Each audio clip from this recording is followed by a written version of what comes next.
This is survival racing, urban off-road racing, the party at the end of the world.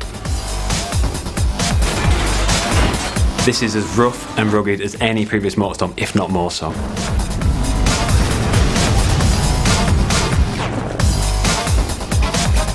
So what we're here to do is put a couple of diaries together that really try and explain the two major modes in Motorstorm Apocalypse. Festival mode is the main single-player campaign in Motorstorm Apocalypse.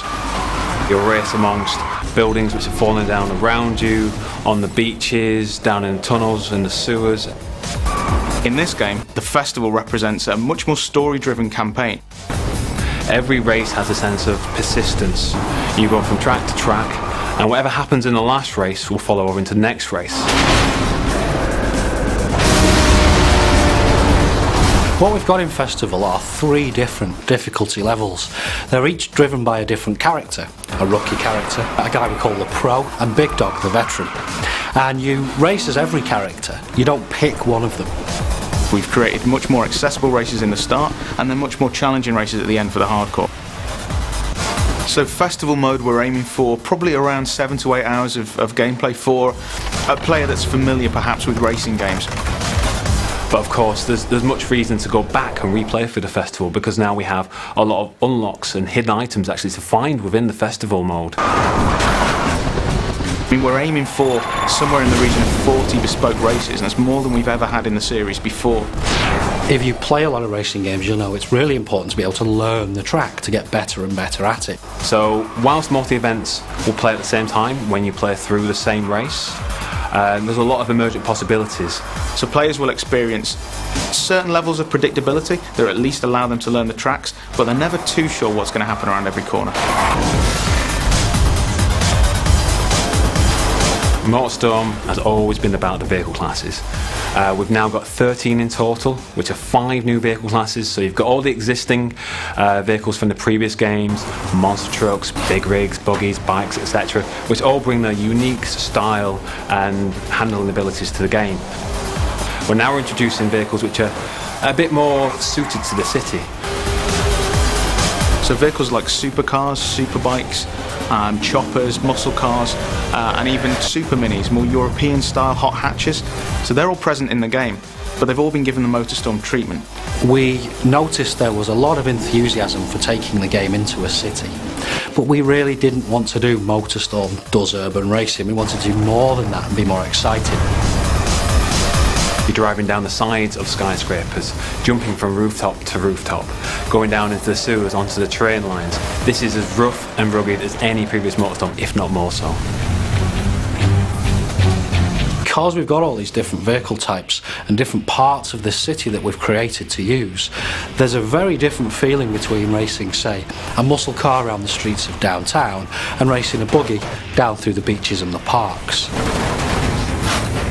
We made a very deliberate choice to give the player, or hand-pick the player, a vehicle for every race within the festival. And the reason being is that we can then tailor the grids, the AI that you're playing against, around that vehicle choice. For example, one of the races may feature the player on the bike, but then every other AI competitor has a big rig, and their objective is to just take you out. So you have to survive this race more than anything else. We've been somewhat famous, I think, in gaming circles for our soundtrack. This time around, we've gone for a completely different approach. We've got one of the world's leading movie composers, Klaus Badelt, who, for example, did the Pirates of the Caribbean soundtrack, and he's created 4 amazing pieces of music. But what we've also done is contacted some top remix artists and DJs. And they're going to give us an entire soundtrack that covers the whole game. And so what this allows us to do is to key back into the series and the soundtrack and the mood that elicits in the previous games, but also do something completely unique.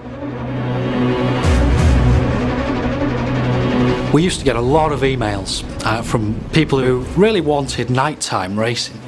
The old mantra was race by day, party by night. The truth of the matter was a little bit more mundane, and that was it was actually quite difficult to develop night races with the technology we had. And what we've decided to do this time around is make sure that it's race and party, day and night. And we're never going to race kind of in the middle of the night, because we found it just isn't particularly enjoyable. It's dark enough so that the headlights have a use, and it really makes the race feel different to how it would play out in the daytime. We've added life to the city in the form of a private military contractor and a bunch of crazy looters. You can run these guys over, some of them will attach themselves onto your car, and the military will start firing rockets at you. They've got a huge arsenal of tanks and helicopter gunships to try and disrupt your race and to try and get you to turn around and head back out in the city.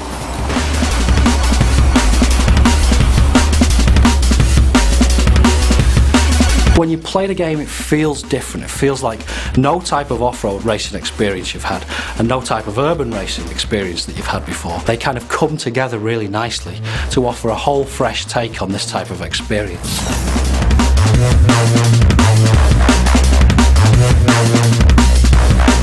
We're now saying it's racing and partying. 48 hours of insanity before everybody has to get the hell out of the city.